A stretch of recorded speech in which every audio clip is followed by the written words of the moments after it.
Bueno, y llegamos a la última parte del seminario, donde vimos que con las estructuras de Lewis pudimos entender mejor cómo es la composición de las moléculas, más que nada aquellas que tienen enlaces covalentes, y cómo se distribuyen los átomos en torno al átomo central.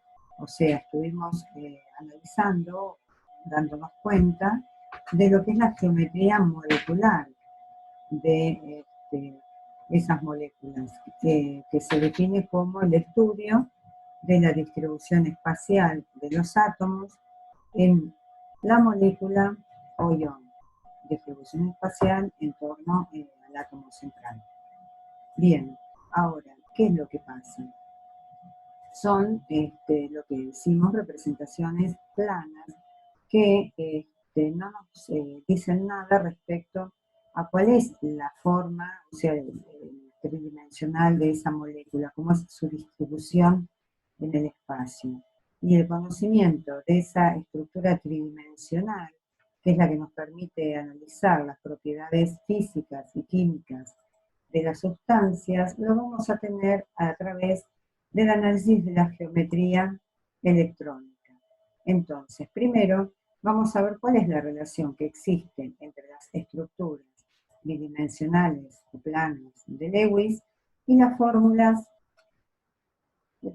moleculares tridimensionales.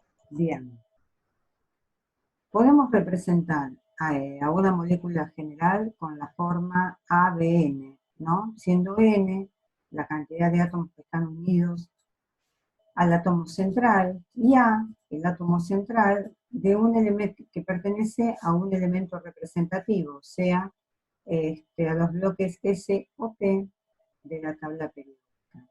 Bien, por ejemplo, podríamos tener estas tres situaciones donde el átomo central está rodeado respectivamente por 2, 3 y 4 ligantes diferentes.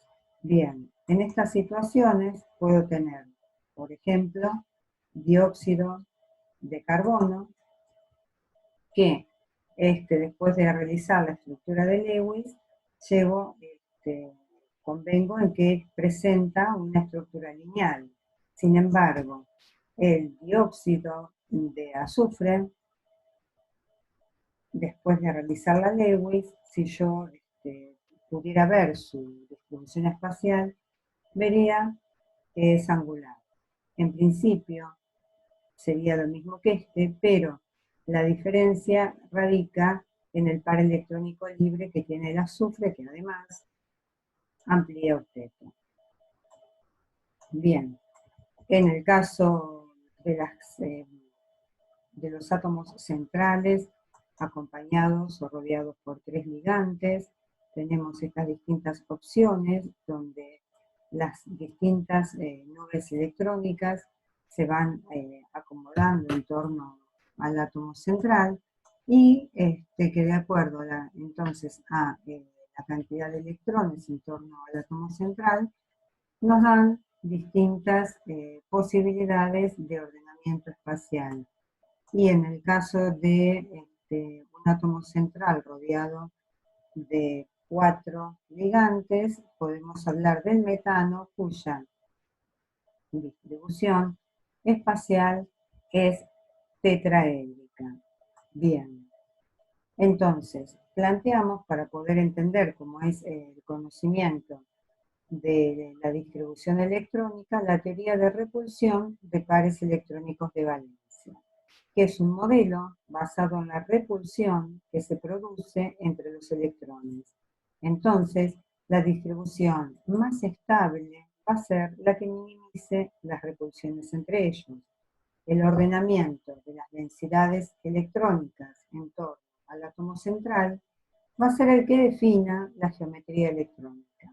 Entonces, se considera como densidad electrónica a un par de electrones enlazante, a un par de electrones no enlazante, también llamado par libre, a un enlace múltiple, a un electrón solo.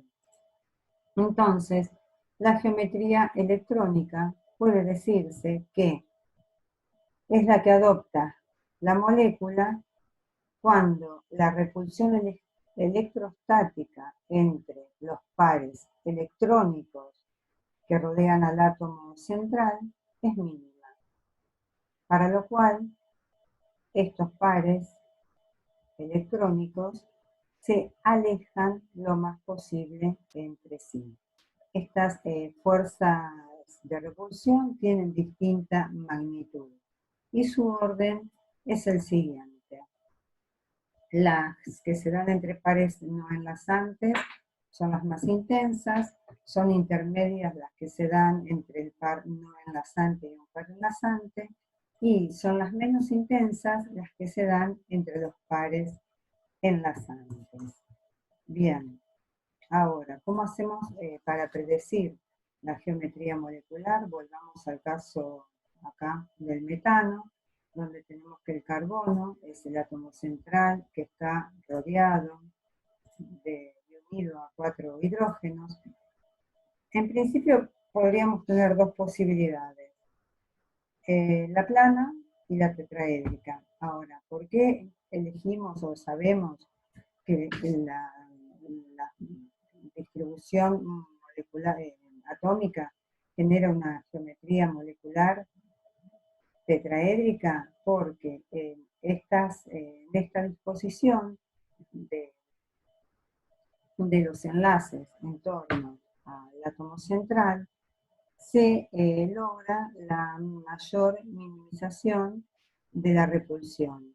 Si tenemos un ángulo de 109,5 grados de separación entre los distintos vértices, y esto es lo que nos da la mínima repulsión entre los pares electrónicos, ¿sí? Bien. ¿Qué pasa en el caso del amoníaco? De acuerdo a su estructura de Lewis y la cantidad de densidades electrónicas, esto es 1, 2, 3 y 4, que sería este par libre, la geometría electrónica también sería tetraédrica, o sea, similar al caso del metano. Pero ¿qué pasa? Al tener este par libre en el nitrógeno, vemos que la geometría molecular, o sea, la que adopta finalmente la molécula en el espacio, es piramidal trigonal. Bien. Este es un ejemplo de todos los que ustedes tienen en la guía de seminario, las distintas posibilidades de distribución en torno al átomo central, y dependiendo de la cantidad de pares libres que tenga la molécula, ustedes van a lograr, a partir de la geometría de dominio electrónico, definir las distintas geometrías moleculares. Bien, ahora, ¿qué pasa entonces en estos casos con el momento dipolar? Nosotros habíamos visto en el video anterior que entre dos átomos que tenían electronegatividades distintas, se generaba un momento dipolar. Bien, cuando tenemos moléculas de más de dos átomos, ese momento dipolar se determina por la combinación de los momentos dipolares individuales de cada uno de los átomos, que cada uno de los átomos forman con el átomo central. ¿Qué pasa en el caso de la molécula de dióxido de carbono? Tenemos dos momentos dipolares netos que van desde el carbono hacia cada uno de los oxígenos. Bien, ahora, en la molécula, como tenemos dos momentos dipolares que tienen la misma magnitud, pero que son, van de signos opuestos, van en direcciones contrarias, se anulan. Entonces, la molécula finalmente es una molécula no polar. Sin embargo, en el caso del agua, vemos que también si tenemos dos momentos dipolares que van del hidrógeno hacia el oxígeno, que sería el elemento, el átomo central, que es el más electronegativo, como los dos momentos individuales convergen hacia el átomo central, entonces ahí se fortalece toda una densidad, densidad de carga negativa en torno al átomo central, y finalmente la molécula de agua presenta un momento dipolar neto formado por la contribución de estos dos momentos dipolares individuales. El momento dipolar se designa con la letra mu y se mide en dBANS. Bien, con esto llegamos al final del seminario. Espero que les sirva para poder completar la información que tienen en la guía, y les dejo Avogadro y Kindraw.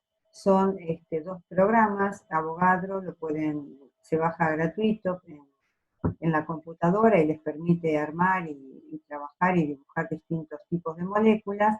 Y este otro es una app para Android que también les brinda distintas posibilidades de armado de moléculas.